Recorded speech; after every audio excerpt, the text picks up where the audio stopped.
David tells the story better than I do. But basically, in a nutshell, guys, well, y'all don't even know his name. They was like, well, yeah, we talked about this. It's like, what? Oh, never mind. Diffuse that argument instantly. But yet he was prepared to answer that. And the thing is that it's these teachings, you guys, if you are to be effective in what's getting ready to come, you might be a leader. You might be somebody who can take a role. AJ, how much time does Jessica have right now? And imagine if Jessica had to start working 60-hour weeks. Like personal time? I ain't no personal time. Yeah, but imagine if she started working 60-hour weeks from now. You're getting ready to start a new career, right? Yeah. So do you need Jessica to work 60 hours a week? No, sir. Is it even possible? No. So she has no spare time. No. I remember a guy telling me one time, he was going to be master of the lodge at El Paso, and he was mad for his year. Having been master at 4 different lodges, I'd done been down that road. And you know what he was mad about? These guys won't let me do the meal. They're going to do all the meal. He says, because the master was not responsible, but he always had to take care of the meal. I said, so for a whole year, you don't have to worry about cooking? Yeah. I was like, and that's a problem?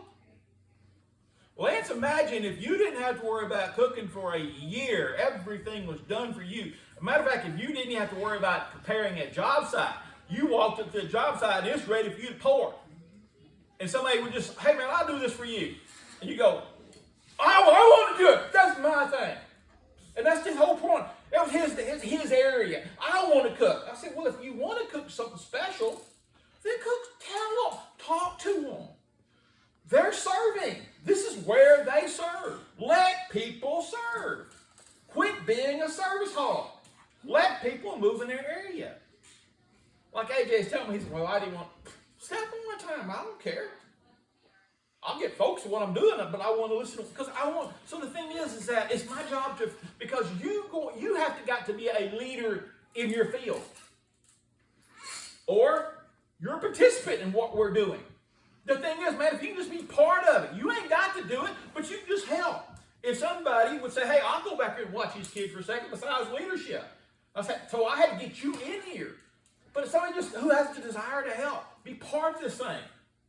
Or are you a witness? Man, you hear, but I'm not really a part of it, but I can tell you right now, something's going on with these people. Because some of you guys are going to be a witness to this. You're going to see a change. My mother-in-law has already seen the change within y'all, believe it or not. She's seen the change. They were here and they were observers. They seen what, are you going to be an observer? You're going to watch change. I am not an observer. I hate watching football. I cannot stand watching football because I'm not a observer. Yeah. What does Marty want to do? Play football. I want to play football. If I watch a hunting video, you know what? I'm not watching it to kill. I'm watching it to learn what he did so he got to do that. Besides paying somebody to go hunt on some private land. But me, I want to learn things. I want to see it because if I learn this thing, David, guess what? I can do it again. Right. But if I just let you do it, I'm not going to learn. Or you're going to be a passerby. You heard it. Well, I got other things to do. I don't really care. I don't want. Then they're going to be there within this group of study. You are going to be somewhere within this right here. Ask yourself, what's important? Me, I'm going to tell you what's important. And I can tell you what my fast has got to be. I have got to set apart a certain amount of study every day to study. I've got to do this. I've got to have an understanding. Did you know, I have not read this in one source, but I've read this in multiple sources. And it talks about, because believe it or not, in this book that I'm reading right now, because the whole concept of Gollum was reading from another book, which was reading from another book. And it talked about them. And it talked about that the Bible says, to him that overcometh, I will give to eat of the what? the hidden manna. It talks about that one of the things, like for Moses' name, so, logical speaking, if Jesus was not his name, Abraham was not a correct pronunciation of his name, because it had to do with how the Babylonians took the alphabet, which is the Hebrew alphabet. It's called the Beticism. When the people from Babylon took the language, and the B, the Bet, was not a B. His name was Abraham.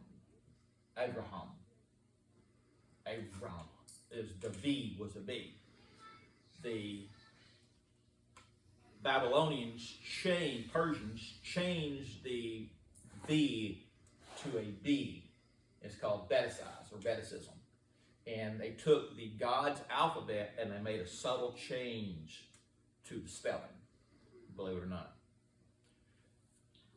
Pre-Beticism, the alphabet was a whole different understanding of the Hebrews used this language and used this alphabet to teach their children. The first 11 characters are the discovery and the teachings of God. The second 11 were the fulfillment. When Jesus said, I am the Alpha and the Omega, the beginning and the end, he was really saying, I think it's Tav is the last letter, I'll have to double check myself. He said, I am the Aleph and the Tav. I am the beginning of understanding of God. I am the fulfillment of God. When Jesus said, I must fulfill this, he fulfilled the full role of the alphabet. It's the whole thing. That's why this thing is so very important. When we start getting down this path, I'm getting goosebumps talking about it right now because I have never seen this letter, never seen it said this way, because it's not said this way other places. It's changed, and it's really weird. But they talked about how Moses' name was an anagram.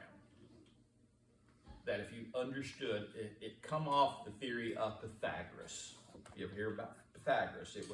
Pythagoras was a group of scientists, and they say that was his name, but then they also say that it wasn't his name. But they understood and tried to discover the language of God, and hence mathematics, because mathematics is the language of God. Science is the language of God. It's all these things. It's really weird. But it says that Moses' name, so if Jesus was not his name, what does that tell you about all the other names? Think about this. I mean, is it possible? Yes. Subtle changes. Like all the apostles. At the Council of Nicaea, it was called the paganization of Christianity, where paganized concepts were read. Easter, Ishtar. You're talking about Christmas. You're talking about all these different things. You're blending all these things. The day of worship. Amen. I discovered one time the months was changed. The whole calendar was changed. All these things was changed to confuse the people. Then when the Roman government adopted Christianity, prior to that was persecuting them. All of a sudden the Roman government adopted Christianity. When they adopted Christianity, they manipulated Christianity. King James rewrote the Bible. All these people changed it, and they made their subtle things. And that's one of the reasons why the version of Christianity today versus the version of Christianity we derailed. There's been documented 2 times that Christianity has been changed. And it's really funny because the original people who fought and the big ostracizing happened, and that's where a lot of these cults happened at, because these were these Christians and they did not accept what the Council of Nicaea proclaimed that Christianity would now be. So they were labeled as heretics, burnt, killed, because they seen their faith being changed. They also seen the faith being changed at when it was adopted through the Romans and how it was adopted Constantine. And it's really, really funny. One of the sayings that Constantine was that he proclaimed, he says, under this sign, in hot vinco winces, under this sign we shall conquer. The problem is, we've done this discussion. That was not the cross that Jesus was crucified on. That is a whole other cross. Jesus was crucified on a what? Tree. Cursed is he who was crucified upon a tree. This, if you do the Babylonian cross, read about the Babylonian cross, you start seeing the evolution of the crosses, and you start wearing these symbols, and you start denoting it as a source of power. That's what Constantine said. One of the guys who changed it. There is a whole order, what's called the Red Cross of Constantine. And it's really funny because it's a Masonic order, and I used to do the biggest degree there. That was my job. And it talked about how God appeared to him and said, this is the sign, and you put this cross in front of you, and you will destroy and kill all these people. Yeah, interesting stuff. But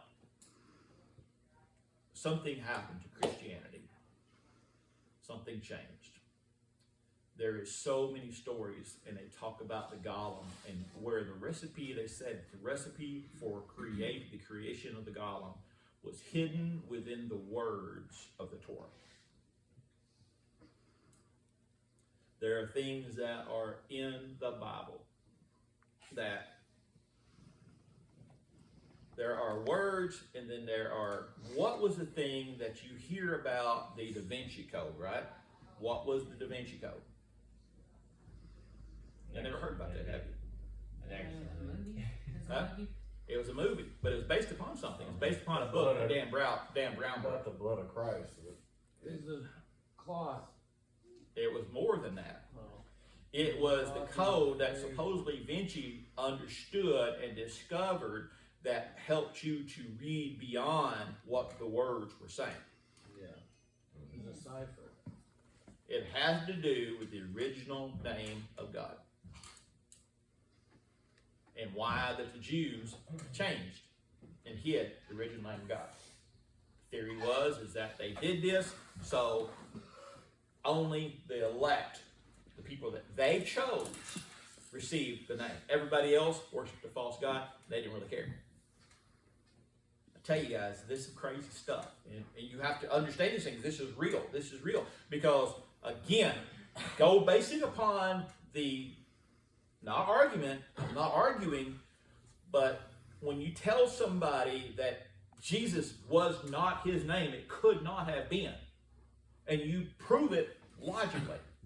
You realize that's what Paul was doing, right? He would have an open discussion, and he was discussing this, and he was basically showing them how, but you understand, with the Bible, it's stories that are not just relevant to here, but these stories are relevant to here. And I'll give you a case in point. In the Bible, they talk about false teachers and who will switch things around, and how they take it that next thing you know, it becomes a prosperity ministry. It becomes something, and you see these preachers who believe, and all these people who are fooled by all these preachers who gain all these things. How did that happen? A subtle manipulation of the truth. Have you ever listened to Jordan Peterson? Mm-hmm. Have you heard where he was on a podcast or something that he was talking about how he has a very hard time when people ask him if he's a Christian or not, because a lot of people have different definitions of what a Christian are, and so he struggles with knowing. He's like, am I a Christian? I don't know, but he wants to know so badly, like you can tell, and I feel like that's where a lot of people are at too. It's like you genuinely believe it, and like it's something I feel like we all struggle with daily, and it's like, Friend of mine, he says, Bonnie, he says, you know what I like the best about you? I was in a Masonic thing. They said, well, Monty, are you Christian? I said, nope.